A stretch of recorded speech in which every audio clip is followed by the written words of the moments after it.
इसने यहाँ 14 भारतीय महिलाओं से शादी की थी। दिल्ली में साथ रखता था 14 को।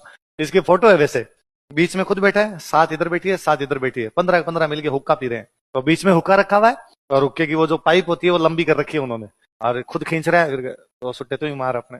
दिल्ली में जब घूमने जाता था तो 15 हाथी एक साथ निकलते, बीच वाले हाथी पे खुद बैठता, 7 इधर, भला आदमी था एकदम। ये डेविड ऑक्टरलोनी वो आदमी है जो मराठों से दिल्ली बचाता है। लड़ाई किसके पीछे? मराठों के और अंग्रेजों के। हुआ क्या, सुनना थोड़ी सी बात, ध्यान देना। औरंगजेब के मरने के बाद, किसके मरने के बाद? मुगल बड़े कमजोर हो गए। मुगल जब कमजोर हो गए तो मुगलों की जगह लेने का प्रयास कौन कर रहे हैं? मराठे। तो मराठों ने बड़ा जोरदार तरीका निकाला। मराठों ने दिल्ली पे कब्जा नहीं किया, वो मुगल बादशाह कोई कहते तू बैठा रहे और तू हमारे अंडर है, इसलिए दिल्ली में रहता तो मुगल बादशाही। पर बात किसकी मानता? जब जी में आता था मराठा उससे कहते ये कर, और वो एकदम मराठों का मुनीम है। बस मराठों ने मुनीम बना लिया था मुगल बादशाह को एकदम। जब मराठों के अंग्रेजों के बीच में लड़ाई हुई तो मुगल बादशाह अंग्रेजों की साइड हो गया। मुगल बादशाह किससे पीछे छुड़वाना था? मराठों से।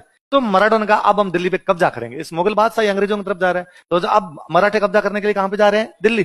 तो मुगल बादशाह ने अंग्रेजों को कहा भाई रे, इनसे डर से तो तुम्हारे पास आया था और ये वापस आ रहे हैं तो मेरे को तो मरा देंगे। तो अंग्रेजों का चिंता ही मत कर, अंग्रेज दिल्ली पर कब्जा नहीं करने देते, मराठों को वहां से निकाल देते हैं।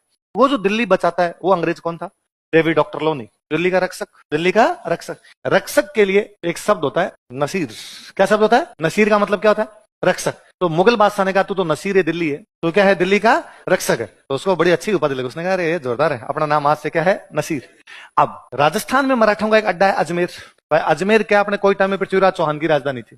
पृथ्वीराज चौहान हार गया तो दिल्ली में तुर्क आ गए, तो तुर्कों ने अजमेर को अपना अड्डा बना लिया। तुर्कों के बाद मुगल आए तो मुगलों ने अड्डा बना लिया। मुगलों के बाद मराठा आए तो मराठों ने अड्डा बना लिया। अब यदि अंग्रेजों को राजस्थान कंट्रोल करना है तो मराठों से क्या छीनना पड़ेगा? अजमेर। इसलिए अंग्रेजों ने मराठों से क्या छीन लिया? अजमेर। वो जो अजमेर छीनने वाला अधिकारी है वो भी यही है, डेविड ऑक्टरलोनी। मतलब डेविड ऑक्टरलोनी अंग्रेजों की तरफ से मराठों को दिल्ली में रहता है और अंग्रेजों की तरफ से मराठों का रहता है अजमेर। तो दिल्ली जब उसने जीती तब उसकी उपाधि क्या हुई? अब उसने बाद में क्या जीता? मराठों का